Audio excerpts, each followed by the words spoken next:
नमस्कार, मी सौस्मिता सुनील कोदले, जिल्हा परिषद प्राथमिक शाळा साळशी नंबर 1 केंद्र साळशी येथे उपशिक्षक या पदावर कार्यरत आहे. आज आपण जिल्हा शिक्षण व प्रशिक्षण संस्था सिंधुदुर्ग यांच्या वतीने राबवण्यात येत असलेल्या शिष्यवृत्ती परीक्षा मार्गदर्शन वर्ग या उपक्रमांतर्गत इंग्रजी विषयातील letters of alphabet, punctuation mark आणि न्यूमेरिकल इन्फॉर्मेशन या घटकांचा अभ्यास पाहणार आहोत. विद्यार्थी मित्रांनो, पेपर क्रमांक 2 इंग्रजी बुद्धिमत्ता यामध्ये इंग्रजी विषयाचे 25 प्रश्न 50 गुणांसाठी असतात. चला तर आपण या भागात इंग्रजी विषयातील पहिला घटक अभ्यासूया. First chapter is letters of the alphabet. या घटकाला इंग्रजी प्रश्नपत्रिकेत 4% इतका भारांश देण्यात आलेला आहे. या घटकांतर्गत येणारे उपघटक आहेत associating the name of a letter with its sound, formation of words using given letters of the alphabet. आपण प्रथम अल्फाबेट्स पाहूया. अल्फाबेट्स म्हणजे वर्णाक्षरे. विद्यार्थी मित्रांनो, इंग्रजी भाषा लेखनासाठी एकूण 26 अक्षरांचा वापर केला जातो. मुलांनो, आपल्याला माहीतच आहे की या 26 अक्षरांचे लेखन आपण 2 प्रकारे करतो. त्यातील पहिला प्रकार म्हणजे कॅपिटल लेटर्स.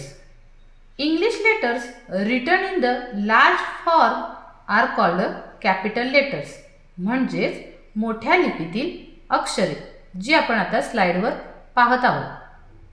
इंग्रजी वर्णाक्षर लेखनांचा दुसरा प्रकार म्हणजे small letters. The letters written in the smaller form are called small letters, म्हणजेच लहान लिपीतील अक्षरे, जी आपण आता स्लाइडवर पाहत आहोत. विद्यार्थी मित्रांनो, या अल्फाबेट म्हणजेच वर्णाक्षरांवर आपल्याला परीक्षेमध्ये मोठ्या व लहान लिपीतील वर्णाक्षरांचे परस्पर संबंध जोडणे, चित्रात लपलेले अक्षर ओळखणे, वर्णाक्षरे किंवा शब्द अल्फाबेटिकल ऑर्डर म्हणजेच वर्णानुक्रमे लावणे या प्रकारचे प्रश्न विचारले जातात. त्यामुळे हे A to Z लेटर्स आपल्याला योग्य क्रमाने सांगता येणे आवश्यक आहे. आता आपण अल्फाबेटवर आधारित काही नमुना प्रश्न पाहूया. Question number 1, find the hidden letter in the given picture. म्हणजेच दिलेल्या चित्रात लपलेले अक्षर आपल्याला शोधायचे आहे. या स्लाइडमध्ये आपण पाहू शकता की ते लॅडर म्हणजेच सीडीचे चित्र दिलेले आहे आणि या चित्रामध्ये लपलेले इंग्रजी अक्षर शोधायचे आहे आणि त्यासाठी ऑप्शन दिलेले आहेत. Option number 1 B, option number 2 H, option number 3 C, option number 4 I. या सीडीचा आकार पाहिल्यास आपल्या असे लक्षात येते की याच्यामध्ये कॅपिटल H याचा आकार लपलेला आहे. त्यामुळे या प्रश्नाचे अचूक उत्तर ऑप्शन नंबर 2 H हे आहे. Next question is which of the words comes third in alphabetical order. म्हणजे दिलेले शब्द वर्णानुक्रमे लावल्यास तिसऱ्या क्रमांकावर कोणता शब्द येईल असा प्रश्न इथे विचारलेला आहे आणि त्यासाठी दिलेले पर्याय आहेत. First option is gold, second option is cold, third option is hold, fourth option is bold. अशा प्रकारचे प्रश्न सोडवण्यासाठी आपल्याला A to Z अक्षरे वर्णानुक्रमे माहीत असणे आवश्यक आहे. इथे जर आपण वर्णानुक्रमे अक्षरांचा विचार केला तर दिलेल्या शब्दांपैकी बोल्ड हा शब्द पहिल्यांदा येईल, त्यानंतर कोल्ड हा शब्द येईल, तिसऱ्या क्रमांकावर गोल्ड हा शब्द येईल व सगळ्यात शेवटी होल्ड हा शब्द येईल. आपल्याला प्रश्नामध्ये तिसऱ्या क्रमांकाचा शब्द विचारलेला आहे, त्यामुळे या प्रश्नाचे अचूक उत्तर ऑप्शन नंबर 1 गोल्ड हे आहे. लेटर्स ऑफ द अल्फाबेट यामधील पुढील उपघटक आहे associating the name of a letter with its sound. म्हणजेच अक्षरे व ध्वनी यांची सांगड. मुलांनो, मराठी भाषेमध्ये जसे मुळाक्षरांचे स्वर आणि व्यंजन या 2 गटात विभाजन केलेले आहे, त्याचप्रमाणे इंग्रजीमध्ये 26 अक्षरांचेही स्वर आणि व्यंजन असे 2 गटात विभाजन केलेले आहे. ते आपण आता पुढील स्लाईडमध्ये पाहूया. या स्लाईडमध्ये आपण इंग्रजीमधील वॉवेल्स आणि कन्सोनंट्स पाहणार आहोत. वॉवेल्स म्हणजेच स्वर. There are 5 vowels in English. म्हणजे इंग्रजीमध्ये 5 स्वर आहेत. ते पुढीलप्रमाणे AEIOU. कन्सोनंट्स म्हणजेच व्यंजन. There are 21 consonants in English. म्हणजेच इंग्रजीमध्ये 21 व्यंजने आहेत. BCDFGHJKLMN PQRSTVWXYZ. These are 21 consonants. Important note: in English, letters have different sound. म्हणजे इंग्रजीमध्ये अक्षरांना वेगवेगळे ध्वनी असतात. For example, the sound of G in word good and that of in ginger is different.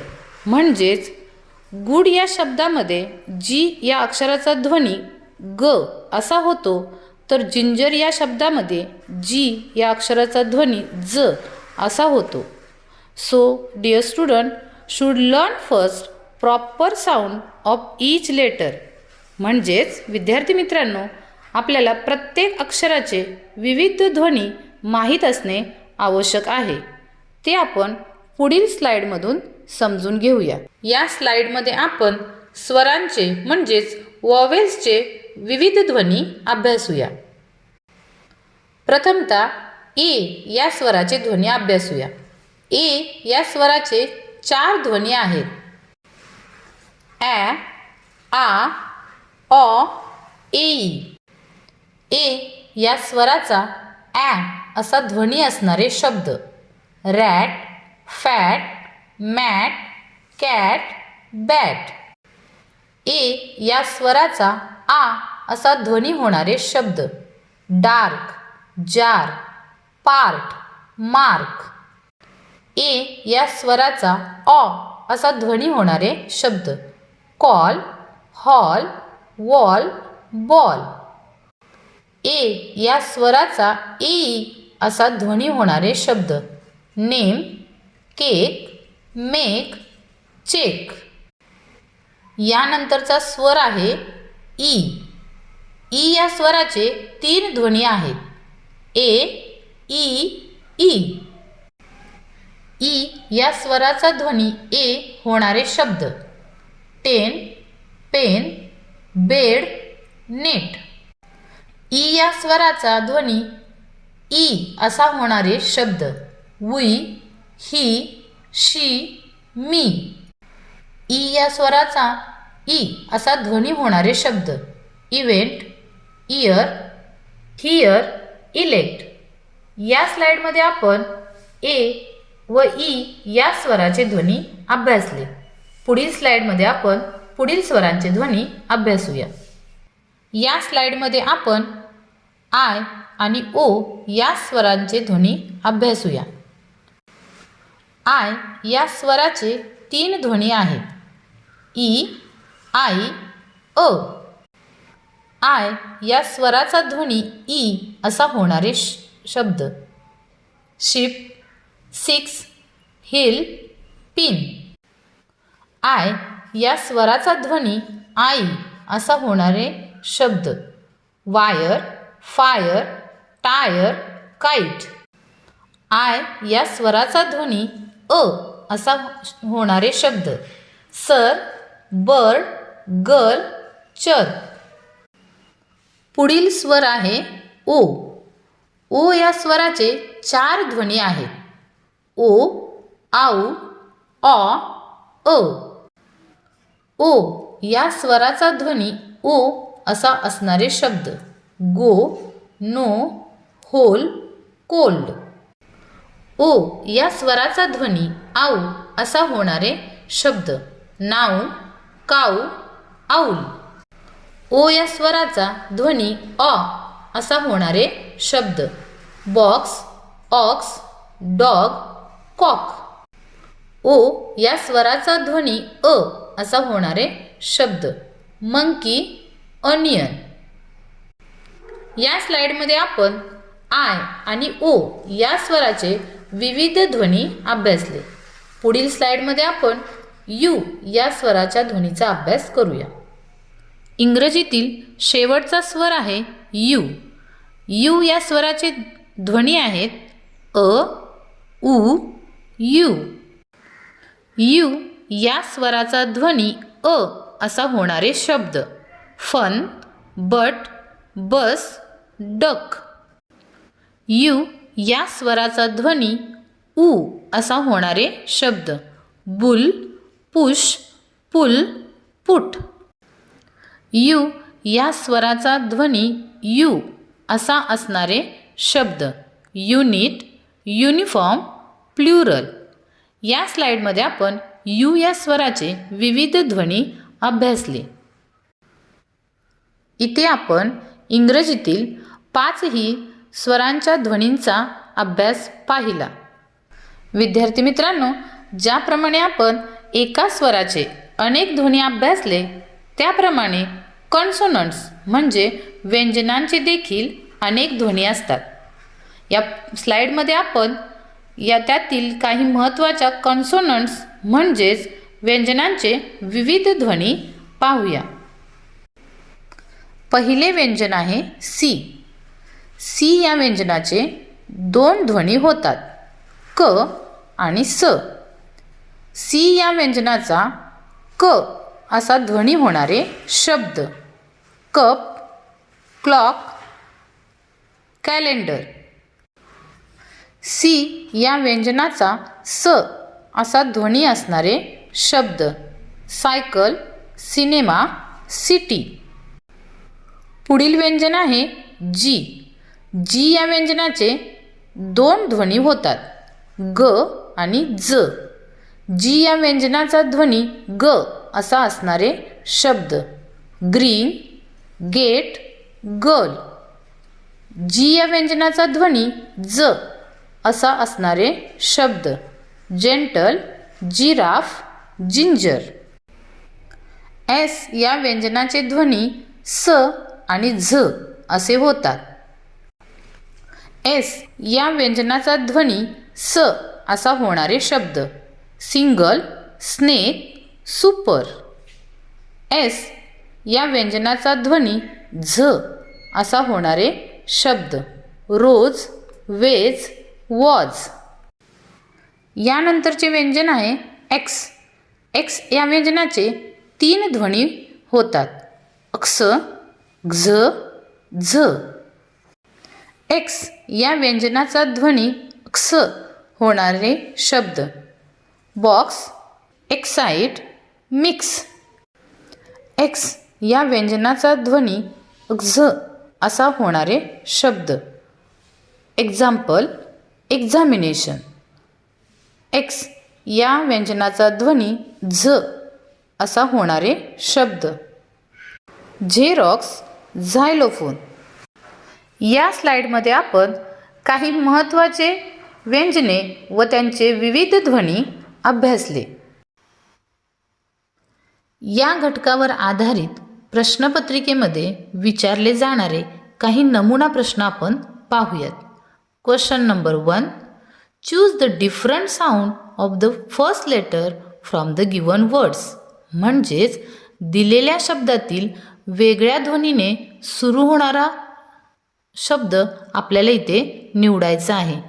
त्यासाठी दिलेले पर्याय आहेत. Option number 1 girl, option number 2 give, option number 3 giraffe, option number 4 gift. मागील स्लाइडमध्ये आपण काही महत्त्वाच्या कॉन्सोनंटचे म्हणजेच व्यंजनांचे वेगवेगळे ध्वनी अभ्यासले. त्यामध्ये जी या व्यंजनाचे 2 ध्वनी आपण पाहिले. एक म्हणजे ग आणि दुसरा ध्वनी म्हणजे ज. त्याचा विचार करता आपल्याला दिलेल्या शब्दातील गर्ल, गिव आणि गिफ्ट या शब्दांमधील जी या पहिल्या अक्षराचा ध्वनी ग असा होतो, तर 3 नंबर पर्यायातील जिराफ या शब्दातील जी या अक्षराचा ध्वनी ज असा होतो, म्हणजेच तो इतर 3 शब्दांपेक्षा वेगळा होतो. म्हणून या प्रश्नाचे अचूक उत्तर आहे option number 3 giraffe. Next question is choose the different pronunciation of vowel A from the given words. म्हणजेच दिलेल्या शब्दातून ए या स्वराचा वेगळा उच्चार असणारा शब्द आपल्याला इथे निवडायचा आहे. त्यासाठी दिलेले पर्याय आहेत option number 1 hall, option number 2 name, option number 3 ball, option number 4 call. आपण स्वरांचे ध्वनी अभ्यासताना ए या स्वराचे 4 ध्वनी अभ्यासले, ते म्हणजे ॲ, आ, ऑ, ए.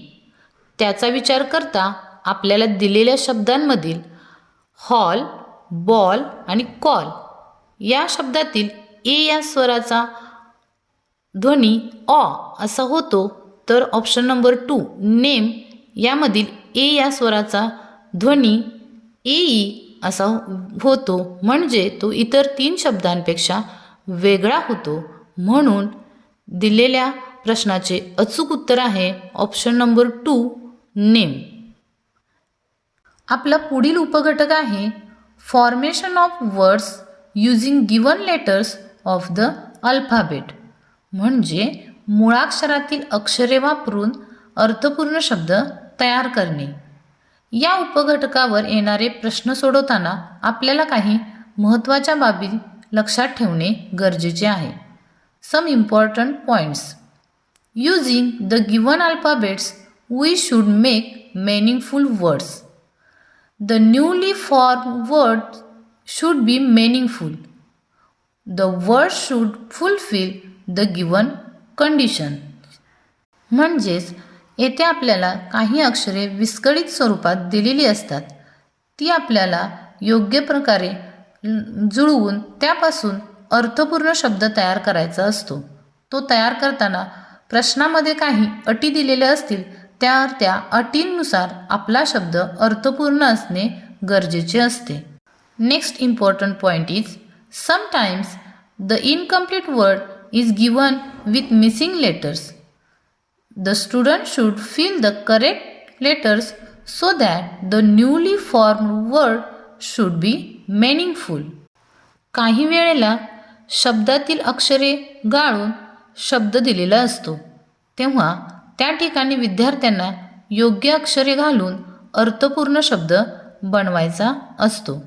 या घटकावरील प्रश्न सोडवताना आपल्याला व्होकॅब्युलरी डेव्हलप असणे गरजेचे असते. म्हणजेच आपला शब्दसंग्रह जितका चांगला असेल तितक्या चांगल्या प्रकारे आपण या उपघटकावरील प्रश्न सोडवू शकतो. आपला पुढील घटक आहे पंक्च्युएशन मार्क्स, म्हणजेच विरामचिन्हे. या घटकाला इंग्रजी प्रश्नपत्रिकेमध्ये 12% इतका भारांश देण्यात आलेला आहे.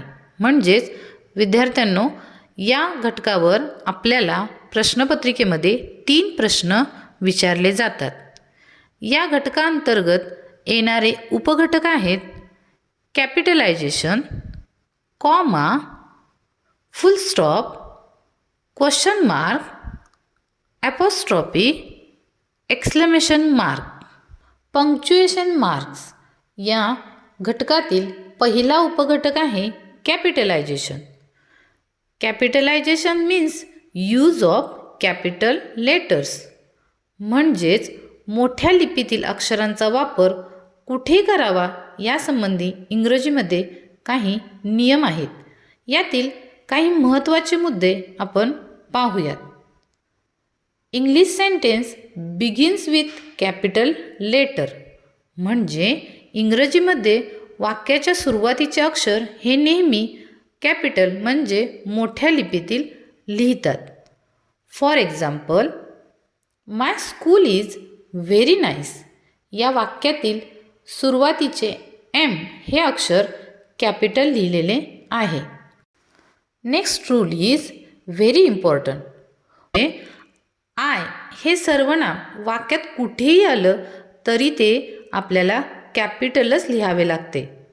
For example, I like mango but I don't like Apple या वाक्यामध्ये सुरुवातीला व मध्ये दोन्ही ठिकाणी आय हे प्रोनाऊन म्हणजेच सर्वनाम कॅपिटलच लिहिलेले आहे.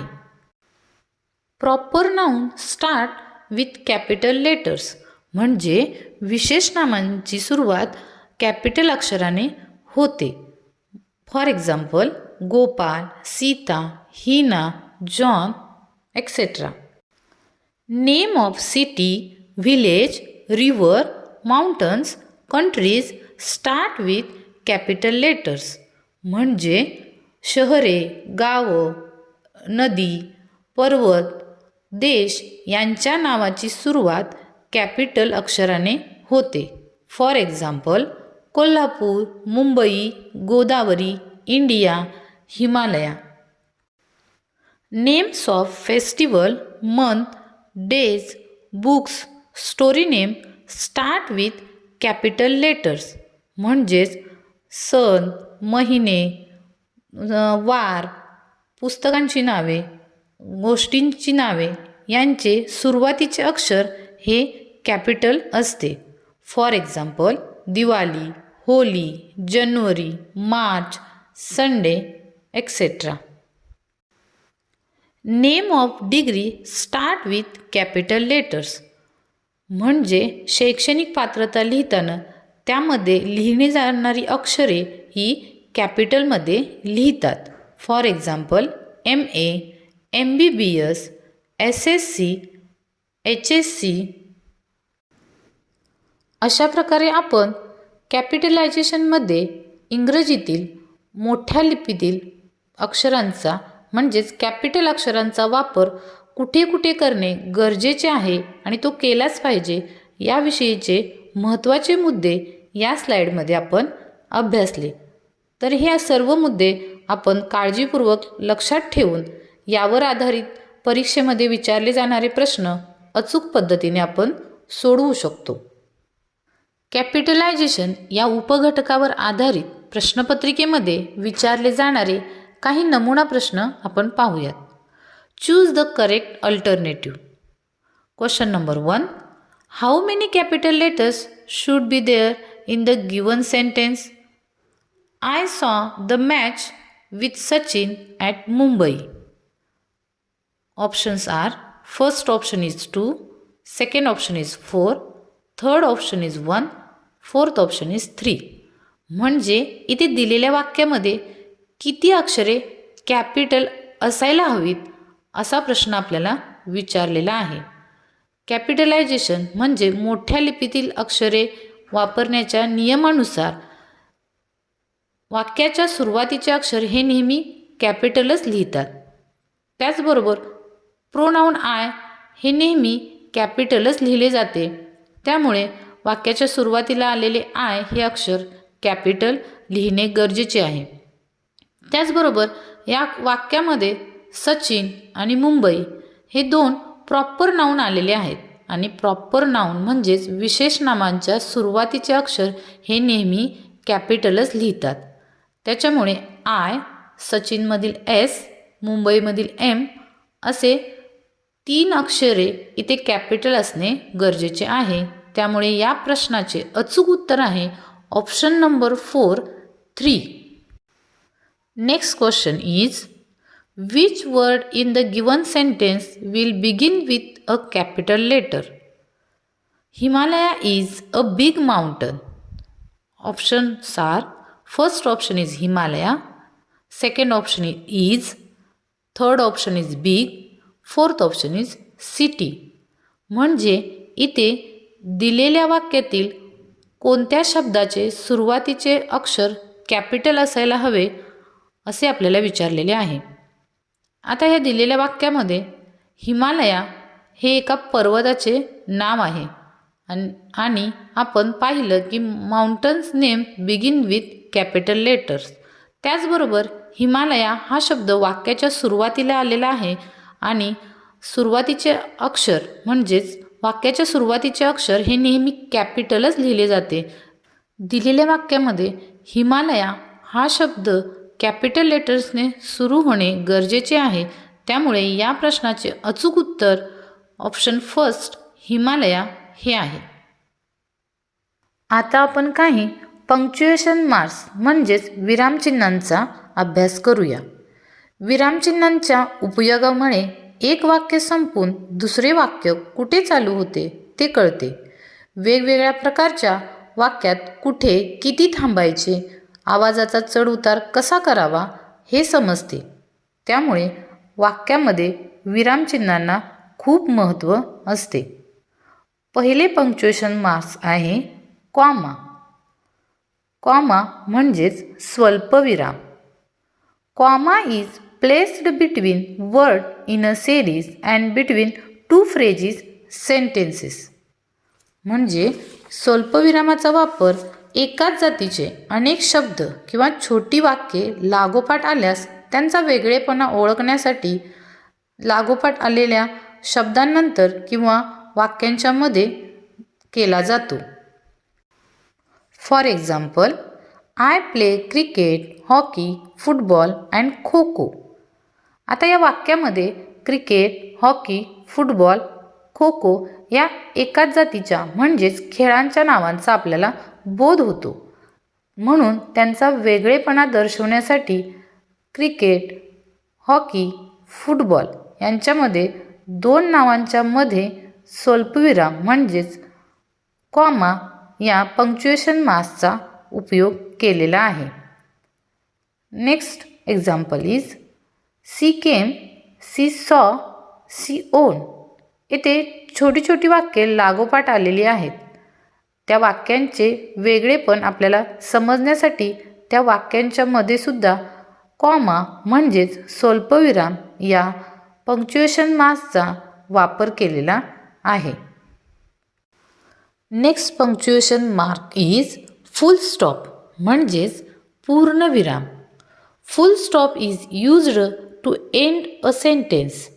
It is also used in abbreviation of name, pattern and degree.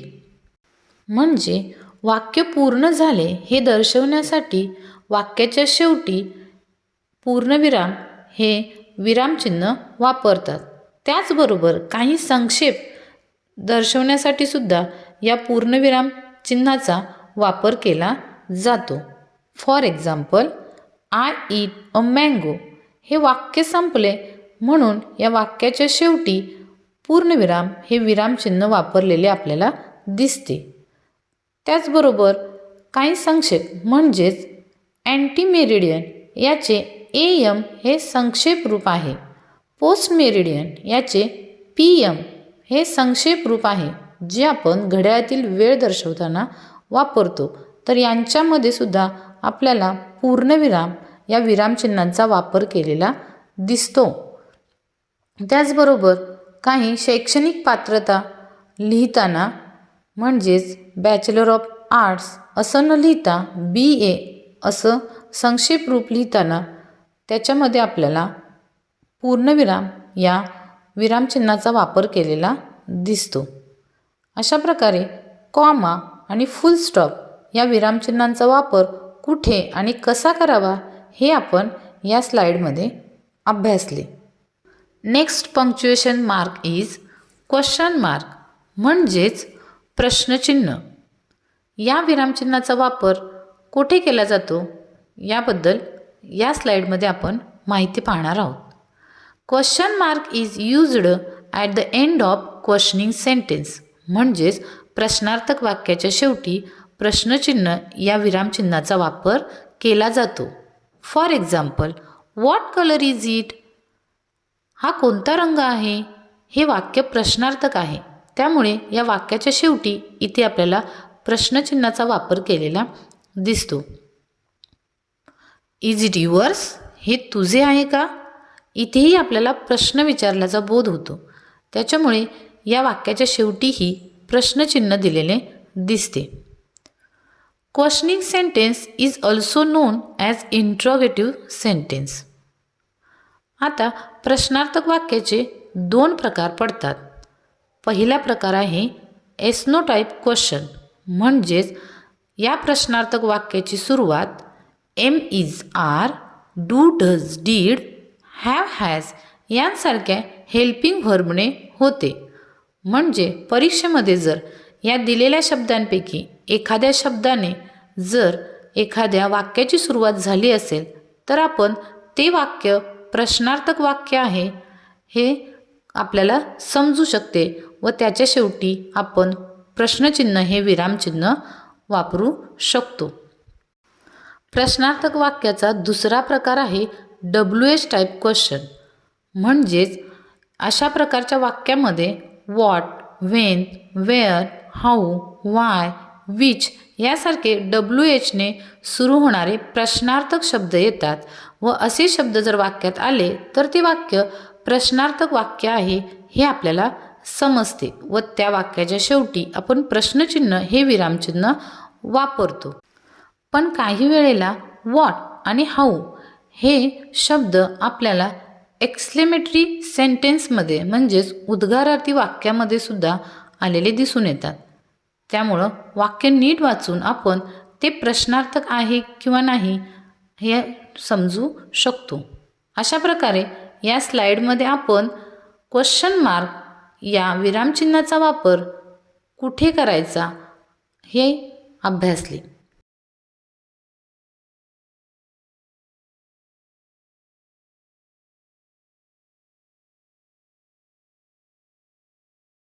Next punctuation mark is ॲपोस्ट्रॉफी, म्हणजेच संक्षिप्त रूप चिन्ह. या विरामचिन्हाचा वापर कुठे केला जातो हे या स्लाईडमध्ये आपण अभ्यासणार आहोत.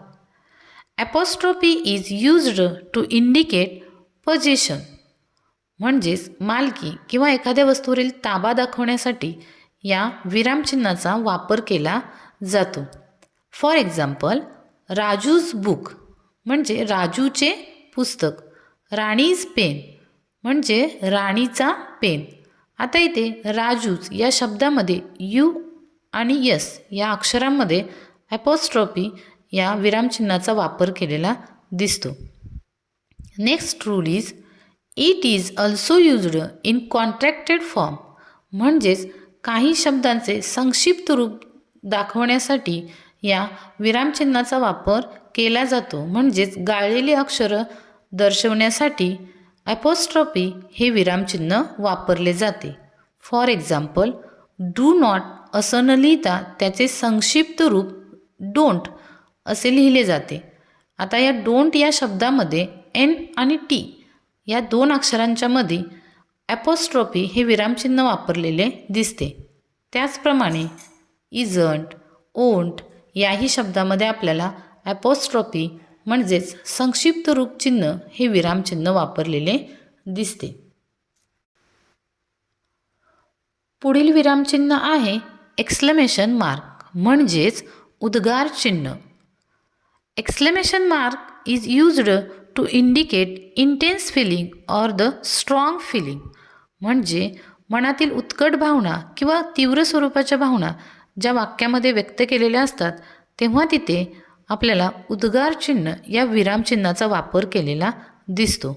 हॅपीनेस आनंद, शॉक, सरप्राईज, अँगर, सॅड म्हणजे आश्चर्य, राग, दुःख यांसारख्या भावना व्यक्त केल्या असतील तर त्या वाक्यामध्ये एक्सक्लेमेशन मार्क म्हणजे उद्गार चिन्ह या विरामचिन्हाचा वापर केला जातो. For example, O what a lovely dress, वा काय छान ड्रेस आहे. इथे मनातील आनंद व्यक्त केलेला आहे, त्यामुळे या वाक्यामध्ये उद्गार चिन्ह वापरलेले आहे. हाऊ ब्युटिफुल शी इज, किती सुंदर आहे ती. या वाक्यामध्ये सुद्धा शेवटी आपल्याला उद्गार चिन्हाचा वापर केलेला दिसतो. अशा प्रकारे विद्यार्थी मित्रांनो, या स्लाईडमध्ये आपण ॲपोस्ट्रॉफी व एक्सक्लेमेशन मार्क या दोन विरामचिन्हांचा अभ्यास केला. पंक्च्युएशन मार्क या घटकावर आधारित प्रश्नपत्रिकेमध्ये विचारले जाणारे काही नमुना प्रश्न आता आपण पाहूयात. Choose the correct punctuation mark for the given sentences, म्हणजे दिलेल्या वाक्यामध्ये योग्य विरामचिन्ह निवडा. Question 1. I like mango, banana, orange and Apple. Option 1 is full stop. Second option is comma. Third option is question mark. Fourth option is exclamation mark.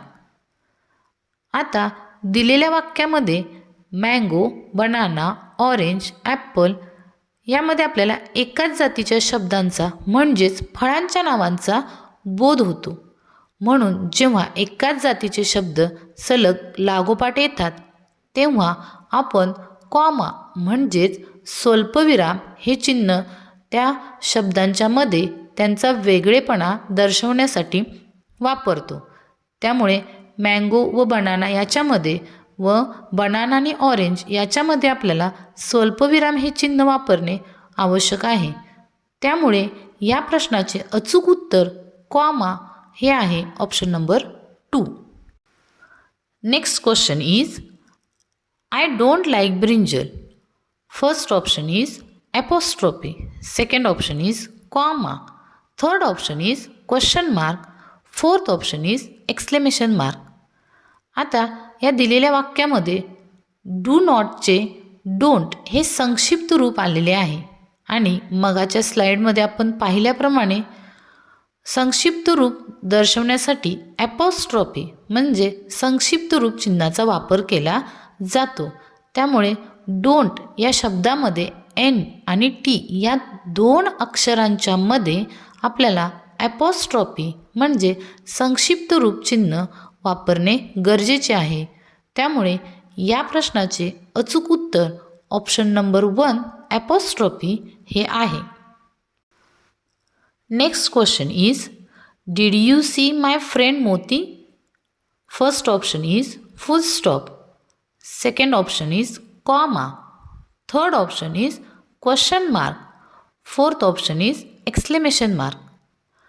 आता हे वाक्य जर आपण बघितलं तर या वाक्याची सुरुवात डीड ह्या हेल्पिंग व्हर्बने झालेली आहे आणि ज्या वाक्याची सुरुवात am is are, do does, did, have has यांसारख्या हेल्पिंग व्हर्बने होते ते वाक्य प्रश्नार्थक वाक्य असते.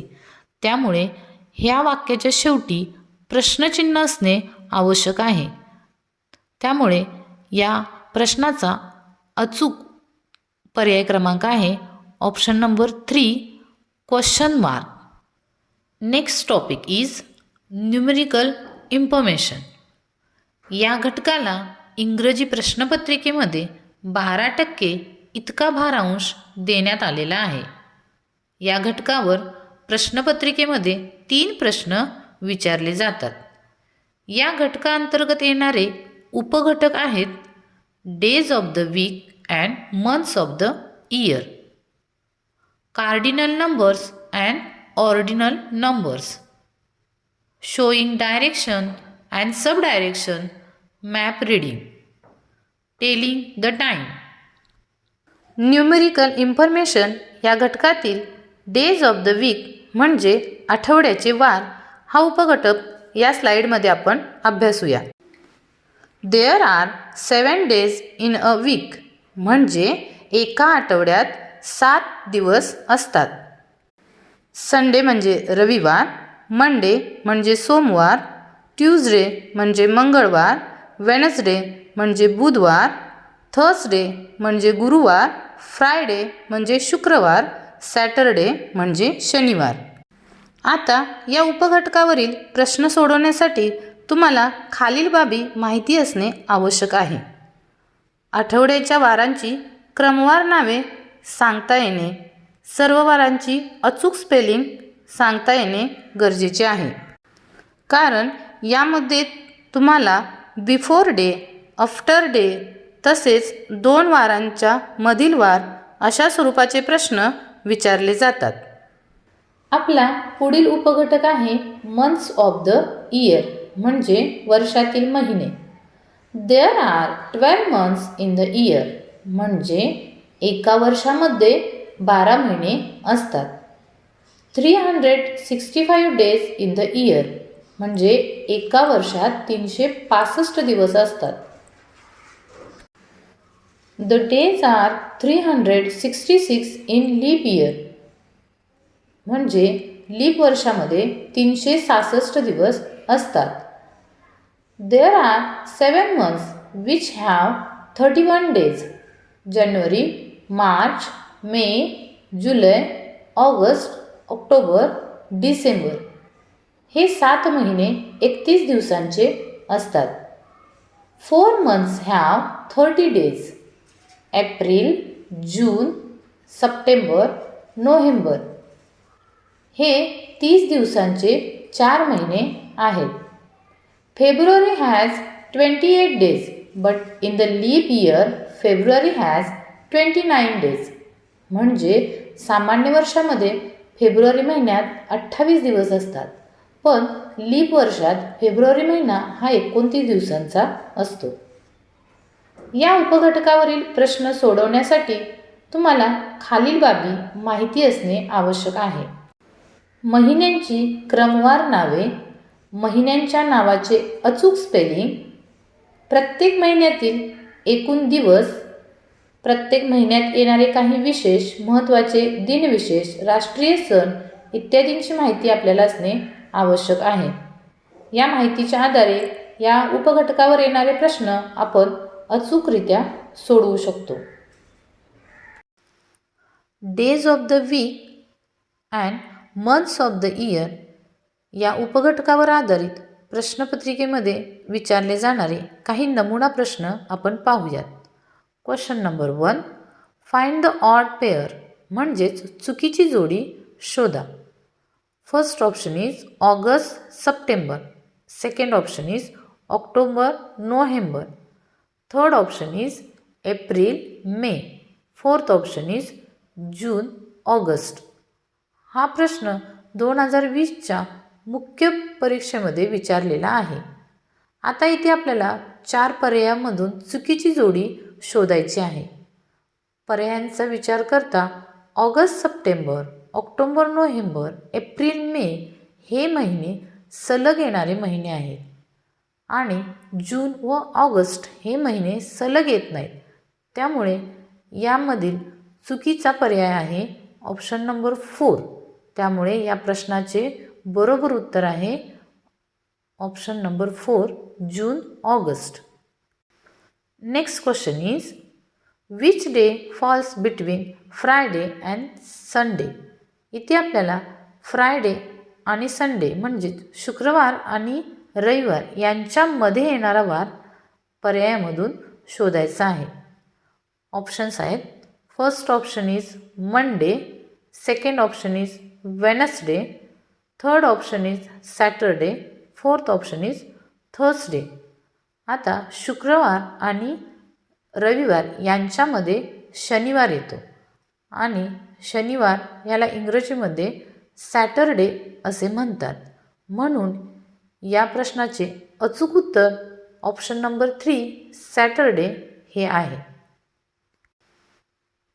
Next question is which special day do we celebrate month of September.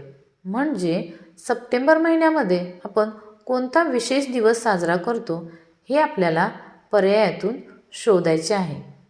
आणि पर्याय आहे first option is Republic day म्हणजेच प्रजासत्ताक दिन जो आपण 26 जानेवारीला साजरा करतो. Second option is teachers day म्हणजेच शिक्षक दिन जो आपण सप्टेंबर महिन्यात 5 सप्टेंबर या दिवशी साजरा करतो. Third option is independence day म्हणजेच स्वातंत्र्य दिन जो आपण 15 ऑगस्ट या दिवशी साजरा करतो. And fourth option is children's day म्हणजे बालदिन जो आपण 14 नोव्हेंबरला साजरा करतो. आता आपल्याला सप्टेंबर महिन्यातील विशेष दिवस विचारलेला आहे. त्यामुळे या प्रश्नाचे अचूक उत्तर ऑप्शन नंबर 2 टीचर्स डे हे आहे. न्यूमरिकल इन्फॉर्मेशन या घटकातील आपला पुढील उपघटक आहे कार्डिनल नंबर्स म्हणजेच संख्यावाचक संख्या. Numbers representing quantity are called cardinal numbers. The numbers we use to count things are called cardinal numbers. म्हणजे एखाद्या वस्तूचे प्रमाण सांगताना किंवा वस्तू मोजण्यासाठी आपण ज्या अंकांचा किंवा संख्यांचा वापर करतो त्या संख्यांना कार्डिनल नंबर्स म्हणजेच संख्यावाचक संख्या असे म्हणतात. की बेरीज, वजाबाकी, गुणाकार, भागाकार या क्रिया करताना, पाढे म्हणताना आपण या कार्डिनल नंबर्स म्हणजेच संख्यावाचक संख्यांचा वापर करतो. मराठीमध्ये या संख्यांचे वाचन 1, 2, 3, 4 अशा पद्धतीने करतात. आता समोरील स्लाइडमध्ये इंग्रजीमधील कार्डिनल नंबर्स अंकात व अक्षरात दिलेले आहेत. ते पुढील प्रमाणे: ONE 1, TWO 2, THREE 3, FOUR 4, FIVE 5, SIX 6, SEVEN 7, EIGHT 8, NINE 9, TEN 10. अशा प्रकारे या कार्डिनल नंबर्सचे वाचन केले जाते. स्लाइडवर आपल्याला आणखी काही कार्डिनल नंबर्स दिलेले आहेत. कार्डिनल नंबर्स यावर आधारित प्रश्नपत्रिकेमधील प्रश्न सोडवण्यासाठी आपल्याला क्रमवार कार्डिनल नंबर्स माहीत असणे, तसेच त्या अंकांचे किंवा संख्यांचे अक्षरी व अंकी लेखन करता येणे गरजेचे आहे. आता आपण पाहूयात ऑर्डिनल नंबर्स म्हणजेच क्रमवाचक संख्या. Numbers used to tell the position in the series, the place or order in a row of things are called ordinal numbers. म्हणजेच एखाद्या वस्तूचे किंवा व्यक्तीचे रांगेतील, ओळीतील निश्चित स्थान, क्रमांक दाखवण्यासाठी ज्या संख्यांचा वापर केला जातो त्या संख्यांना क्रमवाचक संख्या म्हणजेच ऑर्डिनल नंबर्स असे म्हणतात. जसे की मुलांनो, धावण्याची स्पर्धा सचिनने जिंकली हे सांगताना आपण म्हणतो की धावण्याच्या स्पर्धेत सचिनचा पहिला क्रमांक आला. तसेच आपल्याला कोणी विचारले की तू कोणत्या इयत्तेत शिकतोस, तर आपण मी 5व्या इयत्तेत शिकतो असे सांगतो. म्हणजेच पहिला, दुसरा, तिसरा, चौथा, 5वा, 6वा असे आपण मराठीत ज्या संख्यांचे वाचन करतो त्याच संख्यांचे वाचन इंग्रजीमध्ये first, second, third, fourth, sixth, seventh अशा प्रकारे केले जाते. आणि या संख्यांनाच ऑर्डिनल नंबर्स म्हणजेच क्रमवाचक संख्या असे म्हणतात, ज्या आपण समोरील स्लाइडवरती पाहत आहोत. आपल्याला इथे ऑर्डिनल नंबर्सचे अक्षरी व अंकी असे दोन्ही प्रकारे लेखन करून दाखवलेले आहे. First FIRST, second SECOND, third THIRD, fourth FOURTH, fifth FIFTH, sixth SIXTH, seventh SEVENTH, eighth EIGHTH, ninth NINTH, tenth TENTH. अशा प्रकारे पुढेही आपल्याला काही ऑर्डिनल नंबर्स दिलेले आहेत. या उपघटकावरील प्रश्न सोडवण्यासाठी आपल्याला हे ऑर्डिनल नंबर्स क्रमवार माहीत असणे, तसेच त्या संख्यांचे अंकी व अक्षरी स्वरूपात अचूक लेखन व वाचन करता येणे गरजेचे आहे. Cardinal numbers and ordinal numbers या उपघटकावर आधारित काही नमुना प्रश्न आता आपण पाहूयात. Question number 1. Which ordinal number comes after 11th? म्हणजेच 11वा या क्रमवाचक संख्येनंतर येणारी पुढील क्रमवाचक संख्या कोणती असे आपल्याला इथे विचारलेले आहे. आणि ऑप्शन्स आहेत. First option is 12th, second option is 12th, third option is 12, fourth option is 12th. आपल्याला इथे ऑर्डिनल नंबर म्हणजे क्रमवाचक संख्या विचारलेली आहे. 11th नंतर येणारी क्रमवाचक संख्या 12th आहे आणि त्याचे अचूक स्पेलिंग TWELFTH असे आहे, जे पर्याय क्रमांक 1 मध्ये आहे. म्हणून या प्रश्नाचे अचूक उत्तर ऑप्शन नंबर 1 हे आहे. Next question is choose the correct alternative. ही संख्या म्हणजेच हा कार्डिनल नंबर आहे. म्हणून या दिलेल्या 7 अंकी संख्येचे अचूक वाचन आपल्याला पर्यायातून शोधायचे आहे. First option is million, second option is 1 lakh, third option is 10 million, fourth option is 10,000. या 7 अंकी संख्येचे वाचन 10 million असे होते. म्हणून या प्रश्नाचे अचूक उत्तर आहे ऑप्शन नंबर 3, 10 million. आपला पुढील उपघटक आहे showing directions and sub directions map reading, म्हणजेच दिशा, उपदिशा आणि नकाशा वाचन. देअर आर 4 मेन डायरेक्शन्स, म्हणजेच 4 मुख्य दिशा आहेत. ईस्ट वेस्ट, नॉर्थ साऊथ, पूर्व पश्चिम, उत्तर दक्षिण. And there are 4 sub directions, म्हणजे उपदिशा 4 आहेत. North east, south east, south west, north west, म्हणजेच ईशान्य, आग्नेय, नैऋत्य, वायव्य. The direction in which the sun rises is the east, म्हणजे ज्या दिशेला सूर्य उगवतो ती दिशा पूर्व दिशा मानली जाते. The direction in which the sun sets is the west, म्हणजे ज्या दिशेला सूर्य मावळतो ती दिशा पश्चिम दिशा मानली जाते. East and west are opposite to each other, म्हणजेच पूर्व आणि पश्चिम या एकमेकांच्या विरुद्ध दिशा आहेत. North and south are opposite to each other, म्हणजेच उत्तर आणि दक्षिण ह्या सुद्धा एकमेकाच्या विरुद्ध दिशा आहेत. नकाशा वाचन करताना आपल्याला एक गोष्ट लक्षात ठेवणे गरजेचे आहे, ते म्हणजे नकाशामधील वरच्या बाजूची दिशा ही नेहमी उत्तर म्हणजेच नॉर्थ असते. त्याच्या विरुद्ध दिशा म्हणजेच साऊथ म्हणजे दक्षिण दिशा. उत्तर दिशेच्या उजव्या हाताला जी दिशा येते ती म्हणजे ईस्ट म्हणजेच पूर्व दिशा, आणि उत्तरेकडे तोंड करून उभे राहिल्यास डाव्या हाताला जी दिशा येते ती म्हणजे वेस्ट म्हणजेच पश्चिम दिशा.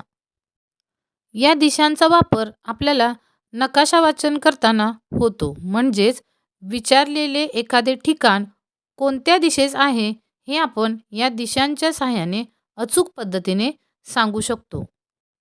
या उपघटकावर आधारित येणारे प्रश्न सोडवण्यासाठी आपल्याला मुख्य दिशा, उपदिशा तसेच परस्पर विरोधी दिशा माहीत असणे गरजेचे आहे.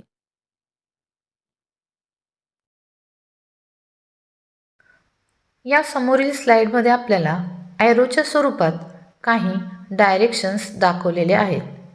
Left, right, up, down, turn right, turn left.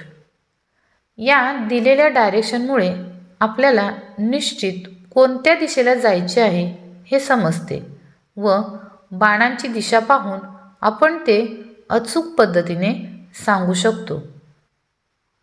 Showing directions and sub directions map reading या उपघटकावर आधारित नमुना प्रश्न आपण पाहूयात. Question number 1, which will be the shown direction place of question mark.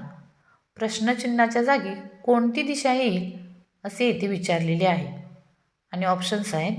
First option is north east, second option is south east, third option is north west, fourth option is south east.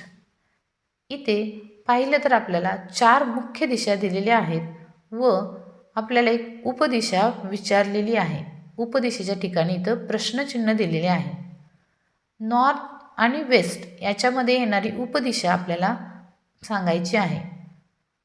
North आणि west यामधील sub directions आहे north west. म्हणून या प्रश्नाचे अचूक उत्तर आहे option number 3 north west. Next question is the sign indicates that. म्हणजे इथे जे ॲरोच्या स्वरूपात चिन्ह दिलेलं आहे ते कोणती दिशा दर्शवतं हे आपल्याला पर्यायातून शोधून सांगायचे आहे. First option is go straight, second option is turn left, third option is turn right and fourth option is up. आता हे साईन पाहिले तर ते आपल्या उजव्या हाताकडे वळताना आपल्याला दिसते.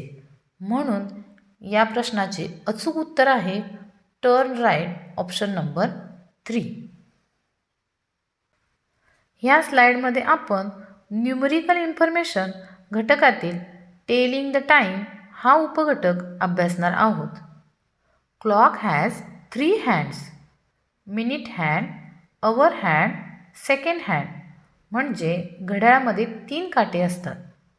मिनिट काटा, तास काटा आणि सेकंद काटा. 60 seconds is equal to 1 minute. म्हणजे 60 सेकंदाचा 1 मिनिट होतो. 60 minutes is equal to 1 hour. म्हणजे 60 मिनिटाचा 1 तास होतो. घड्याळात 1 to 12 अंक दर्शवलेले असतात. अवर हँड म्हणजेच तास काटा कोणत्याही एका अंकावर व मिनिट हँड म्हणजे मिनिट काटा 12वर असल्यास तास काटा ज्या अंकावर आहे तेवढे वाजले असे आपण म्हणतो.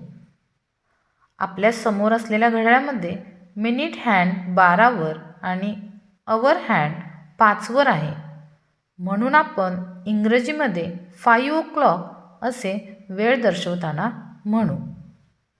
याप्रमाणे मिनिट काटा 12वरून पुढे जाईल तसे आपण मिनिटे मोजत जातो.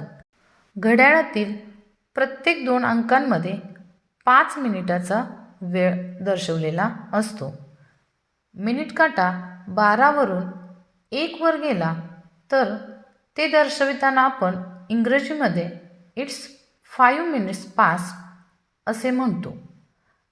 तोच मिनिट काटा 1वरून 2वर गेला तर एकूण 10 मिनिटाचा पिरियड इथे आपण दर्शवतो. म्हणून त्याला इट्स 10 minutes past असे म्हणतात. अशा प्रकारे आपण घड्याळातील वेळ दर्शवताना इंग्रजीमध्ये 5 minutes past, 10 minutes past अशा शब्दांचा वापर करतो. विद्यार्थी मित्रांनो, घड्याळातील वेळ सांगताना मराठीमध्ये जसे आपण ठराविक वेळेसाठी काही विशिष्ट शब्दांचा वापर करतो जसे सव्वा, साडे, पावणे, त्याप्रमाणे इंग्रजीमध्येही ठराविक वेळ सांगण्यासाठी काही विशिष्ट शब्दांचा वापर केला जातो. त्याचा अभ्यास आपण या स्लाईडमध्ये करणार आहोत. पहिल्या चित्रातील घड्याळातील वेळ आपण मागील स्लाईडमध्ये घेतलेल्या माहितीच्या आधारे अगदी अचूक सांगू शकतो. यामध्ये मिनिट हँड म्हणजेच मिनिट काटा 12 या अंकावर आहे व अवर्स हँड म्हणजेच तास काटा 2 या अंकावर आहे. म्हणजेच घड्याळामध्ये बरोबर 2 वाजले आहेत. या वेळेचे वाचन इंग्रजीमध्ये 2 o'clock असे करतात.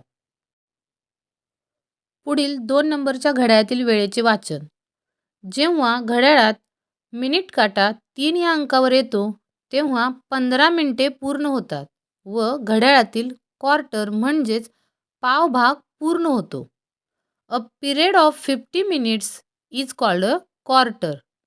म्हणजेच घड्याळात 15 मिनिटे पूर्ण झाली आहेत हे दर्शवण्यासाठी आपण मराठीमध्ये जसा सव्वा हा शब्द वापरतो त्याप्रमाणे इंग्रजीमध्ये क्वार्टर पास्ट हा शब्द वापरला जातो.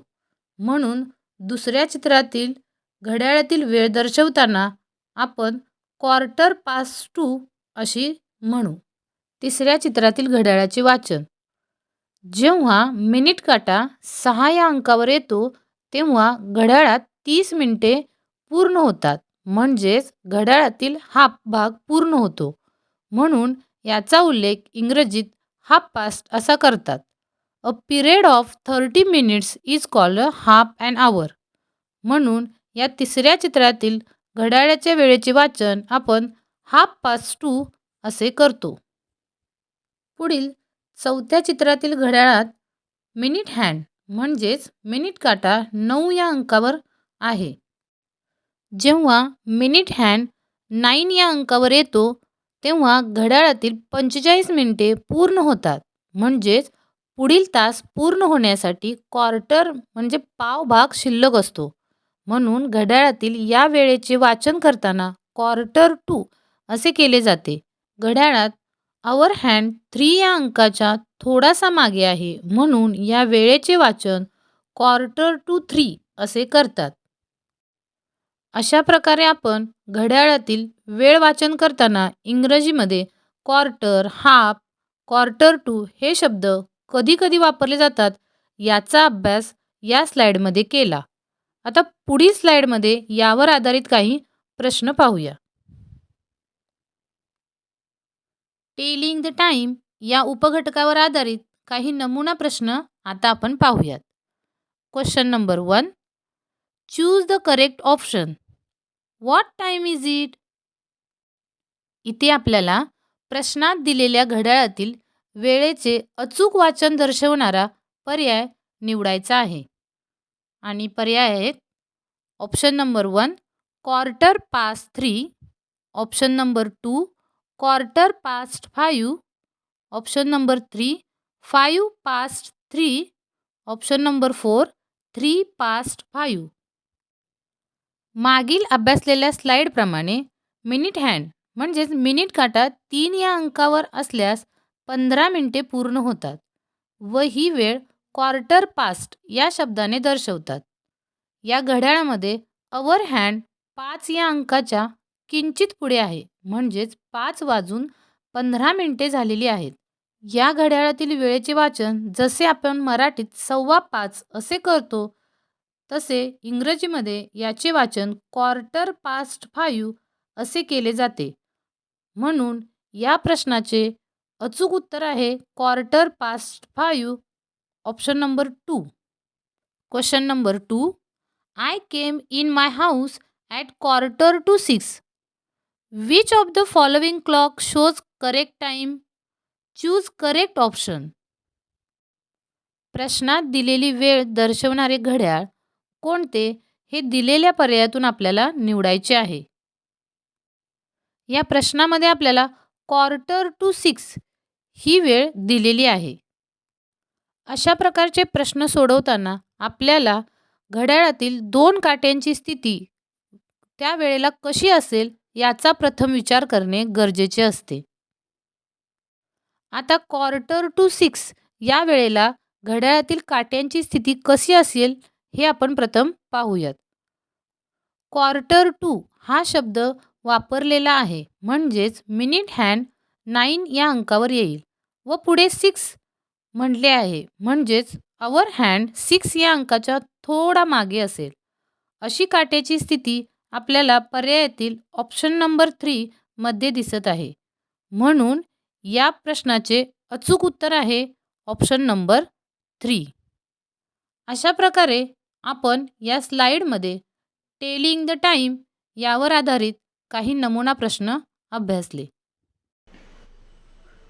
Dear student, we learn about letters of the alphabet, punctuation mark and numerical information in this session. I hope you better understand these topics. I wish you all the best for scholarship exam held in this year. Thank you.